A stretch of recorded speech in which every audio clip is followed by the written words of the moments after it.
Good morning everyone. Shrimati Mohardevi Tapadia girls college Jaswantgarh के इस YouTube channel में आप सभी का बहुत बहुत स्वागत है।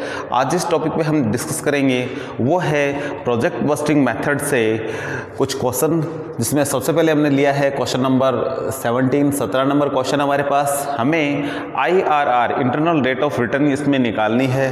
तो क्वेश्चंस में हमें दिया गया है, कॉस्ट दी गई है, एक परियोजना है जिसकी कॉस्ट दे रखी है 32,000 रुपये, कैश इनफ्लोज 8,000 पर ईयर मिल रहे हैं 5 साल के लिए, 7, 8 और 9% वार्षिक दर दे रखी है 5 वर्ष तक, और 5 वर्षों में जो इनकी वैल्यू है, इनकी टोटल वैल्यू दे रखी है प्रेजेंट वैल्यू के साथ पी फैक्टर के हिसाब से, वो है 7% की 4.1002 और 8% की 3.9926 और 9% की दे रखी है 3.8896।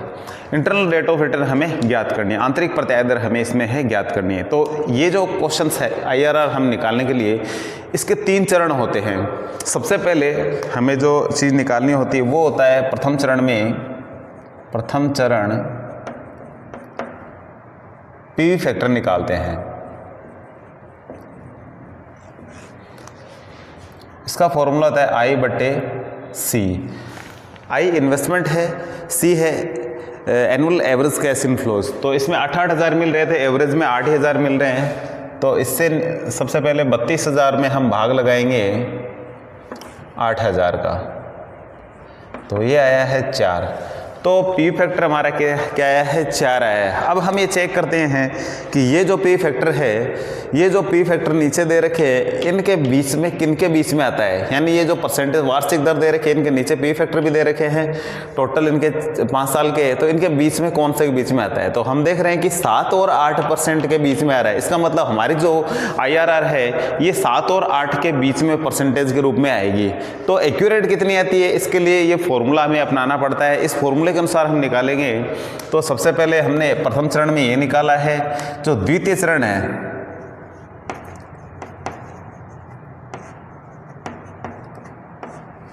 ये जो क्वेश्चन कर रहे हैं हम, ये समान रोकड़ अंतर्वाह की कंडीशन में है। अगला क्वेश्चन आप देखेंगे जिसमें असमान रोकड़ अंतर्वाह होंगे।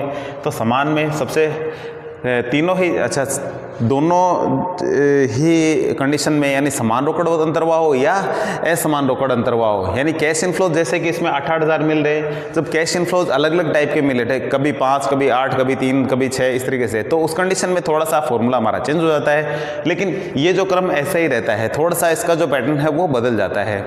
तो द्वितीय चरण में हम क्या करेंगे, प्रेजेंट वैल्यू निकालेंगे। प्रेजेंट वैल्यू यह है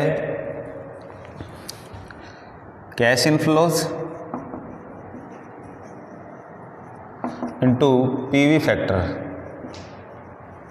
प्रेजेंट वैल्यू हमें एक तो हमारा जो कैश इनफ्लोज है इससे बड़ी रखनी है, एक इनसे छोटी रखनी है। वैसे हमने दोनों ही इनके बीच का देख लिया कि हमारा जो 4 है, ये जो पी फैक्टर किन के बीच में आ रहा है, ये 7 और 8 के बीच में आ रहा है। तो 7 और 8 के आंकड़े बीच में निकालेंगे। तो दोनों के निकालते हैं। सबसे पहले 7% से, फिर निकालेंगे 8% से।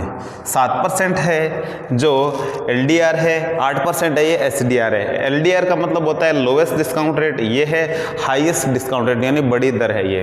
तो इनका दोनों का यदि हम निकालते हैं तो कैश इनफ्लोज हमारा 8,000 है इंटू पी फैक्टर 7% का है हमारा दिया हुआ है, ये है 4.1002 और 8% का भी हम साथ में ही निकाल लेते हैं। इसका जो दिया हुआ है पी फैक्टर में 3.9926। तो इस तरीके से दोनों की प्रेजेंट वैल्यू आ जाएगी 7 और 8% की।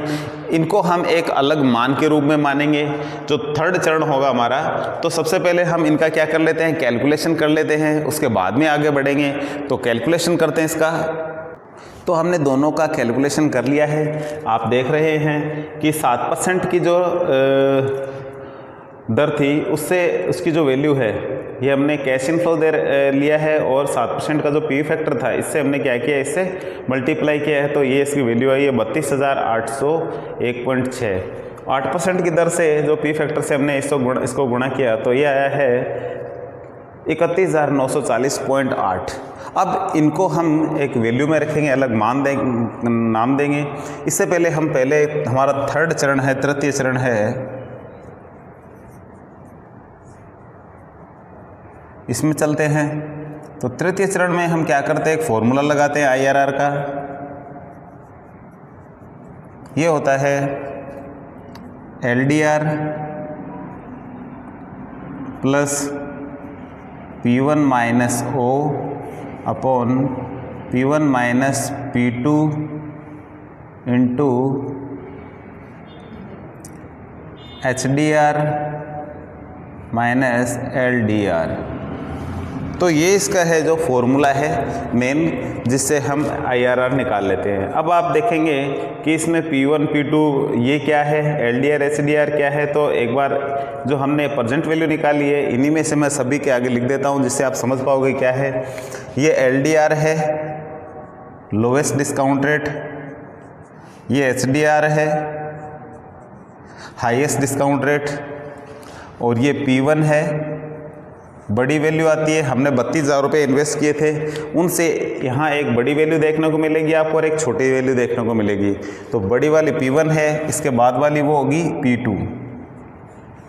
तो इस तरीके से ये सारी वैल्यू हमने निकाल ली है। O है, ये आउटले है जो कि इन्वेस्टमेंट के रूप में है। इन्वेस्टमेंट हमने किया है इस पर 32,000 का। तो इस तरीके से सारी चीज़ें हमारे पास है। हम सभी मान रखते हैं सबसे पहले। तो यहाँ लिखते हैं LDR हमारी होगी 7% प्लस P1 हमारा है, ये है 32,801.6 माइनस आउटले था हमारा 32,000 का, अपॉन इसके नीचे लिखेंगे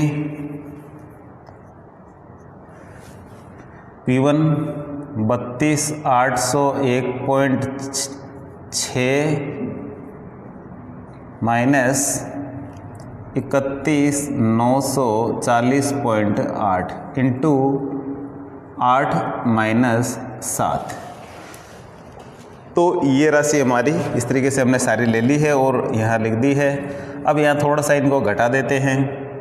तो ये आता है यहाँ 7 प्लस ये 32,801 में से ऊपर घटाएंगे तो ये आ जाएगा ऊपर 801.6 और नीचे इसमें से इसको घटाते हैं तो ये आ जाएगा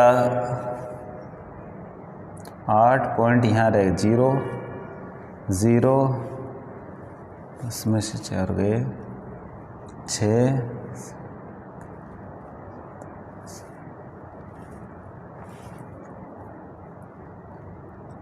8, यहाँ आ जाएगा, ये आता है 860.8 इंटू 8 में से 7 जाएगा तो 1 रहेगा, 1 का कोई मतलब नहीं है। अब इसका हम क्या करेंगे, इसमें भाग लगाएंगे। ठीक है, इसका इसमें भाग लगाएंगे तो जितना इसका मान आएगा वो देखते हैं कि कितना आता है। तो एक बार दोबारा से हम कैलकुलेशन कर लेते हैं पहले तो कि क्या कैलकुलेटर से देख लेते हैं कि इसमें कोई कमी तो नहीं रह गई है। तो एक बार चेक कर लेते हैं। तो हमने बिल्कुल सही किया था, किसी प्रकार की कोई कमी नहीं है इसमें। अब हम इसका इसमें भाग लगाते हैं तो यहाँ इसका इसमें भाग लगाएंगे तो आएगा 0.931। 1 से गुणा करने पे कोई फ़र्क नहीं पड़ना है, इसलिए इसका इसमें भाग लगाएंगे तो 0.931 आएगा। इसमें ऐड करते हैं साथ में 0.931 तो ये आता है 7.931% के रूप में। तो इस तरीके से जो इंटरनल रेट ऑफ रिटर्न है वो हमारी कितनी है, 7.931 है। तो इस तरीके से हम क्या निकाल सकते हैं, हमारी इंटरनल रेट ऑफ रिटर्न है वो निकाल सकते हैं। तो आपने देखा कि इसको किस तरीके से निकाला जा सकता है। तो विशेष रूप से जब भी आपके सामने क्वेश्चन हो तो थोड़ा सा ध्यान रखें कि इसको 3 चरणों में डिवाइड करना है आपको। तो पहले चरण में क्या करना होता है, पहले चरण में हमें निकालना होता है पीवी फैक्टर। पीवी फैक्टर है जो फॉर्मूला उसका इसको इस तरीके से यूज़ में लेंगे। ठीक है, जो कि हम पे बैक पीरियड मेथड में यूज़ लेते थे, वही फॉर्मूला यहाँ लगाएंगे पी फैक्टर के लिए। यह है I/C। I यहाँ इन्वेस्टमेंट है, जो आपने इसको कॉस्ट भी समझ सकते हैं, आपने कितना खर्चा किया है किसी परियोजना के लिए। तो ये है 32,000 जो क्वेश्चन में दिया हुआ हमें। सी होता है कैश इनफ्लोज, ये कि एनुअल कैश इनफ्लोज होता है, तो एवरेज एनुअल कैश इनफ्लोज है ये, इसका इसमें भाग लगेगा तो 4 आएगा। अब हमें क्या करना होता है, हमें देखना होता है कि हमें क्वेश्चन में दी गई जो इंटरेस्ट रेट है उनके बीच में जो हमारा पी फैक्टर है ये 4 है, जो कहाँ सेट होता है। तो नीचे इन इंटरेस्ट रेट के नीचे क्या दिया होता है, ये जैसे कि 5 साल ये योजना चलने वाली थी, तो 5 साल का जो पी फैक्टर है ये टोटल दिया हुआ है इनका, तो इनमें देखना है इनके बीच में कहाँ सेट होता है। तो हमने देखा कि ये जो 4 है ये इन दोनों के बीच की राशि है, 4.1002 और 3.9926 के बीच में। तो यही वो रेट है जो HDR LDR होने वाली है, और इनको हम क्या कर लेते हैं, यहाँ सेकंड चरण में इनको ले लेते हैं।